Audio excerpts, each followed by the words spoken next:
I don't know how to start a video, but I'm Hootless, and this is Stardew Valley Doing It All Episode 2.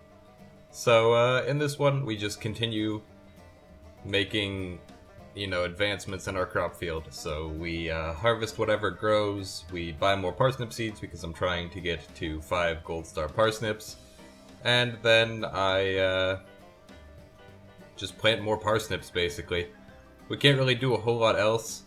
I try to turn in bundles when I can, but I don't have every bundle unlocked yet, so I can't turn in any of my fish just yet, but soon I will be able to. I think I have to finish like another 1 bundle, maybe 2 bundles, before I can begin turning in my fish.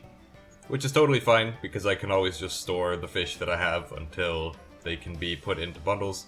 I still haven't made my super list of everything that I have to get for the community center, but up until this point there's nothing really too specific. There's some things that I can only get in spring, but for the most part they're like fish or crops. So I'm already working on that.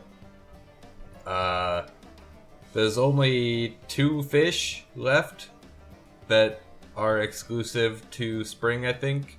We have to catch the eel and we have to catch the legend. And we might have 1 fish besides that, maybe. But I'm pretty sure we just have to catch those 2 fish. The legend, as always, will just be a pain to catch, because he does require level 10 fishing, and level 10 fishing is rather difficult to get in the first spring. It is completely possible. I've done it like 4 times now, because every challenge, it seems like, requires that we catch the legend. But that's coming up. We'll sort of grind away at fishing. Other things we need to get done in spring are ideally make a coop so that we can get a chicken going and start making mayonnaise. We need a bunch of chickens, actually.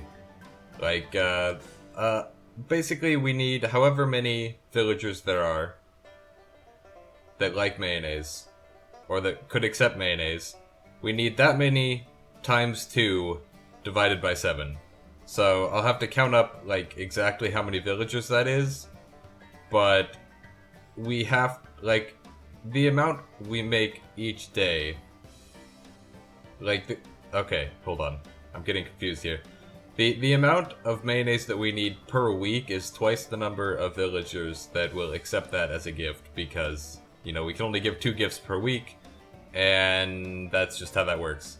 And then it's divided by 7 because we do get mayonnaise pretty much every day as long as we're maintaining our chickens. Building up a little bit of a buffer wouldn't be a bad thing either, just in case they decide not to give us eggs on one day. But for the most part, it's basically number of villagers times 2 divided by 7. Which probably won't be all that many chickens. That's like, if it were 4 chickens, then that would be enough for like 14 villagers, I think. Because it would be 4 times 7, which is 28.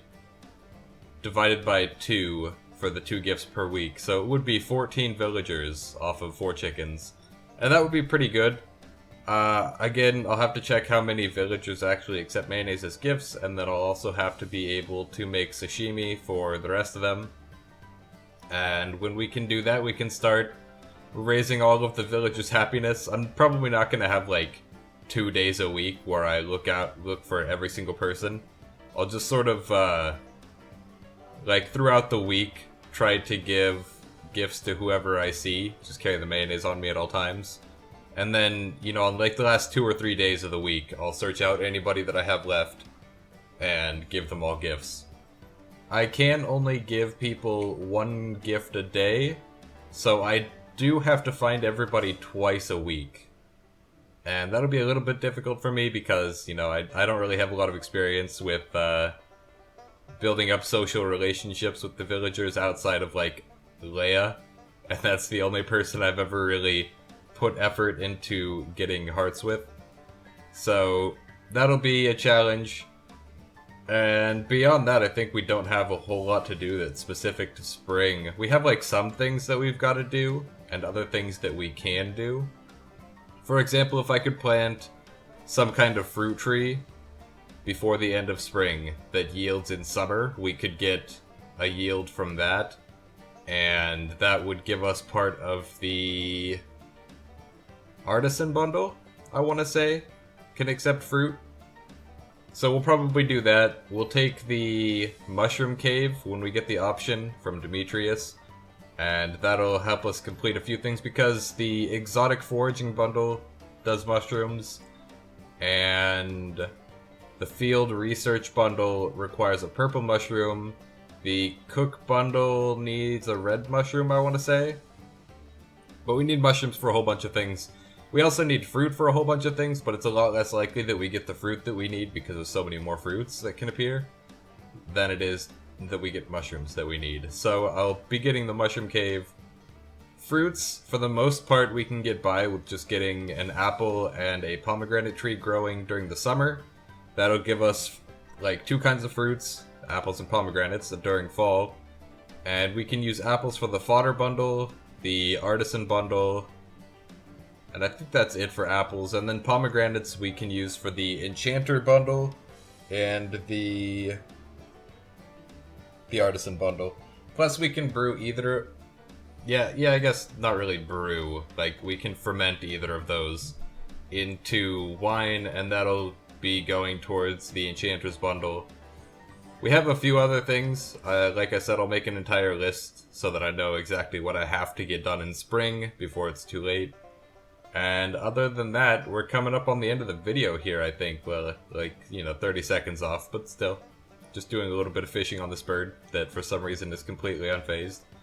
Hope you guys are enjoying this series. We're only 2 videos in out of like, not 28, like, yeah, 28, in fact, if every video continues to be 4 days, and it might. So, if you guys are enjoying the series, remember to leave a like, leave a comment, subscribe, it really helps out. We're at 209 now, which is amazing. It's 10 in one day. It's so cool. But I'll see you guys all next time.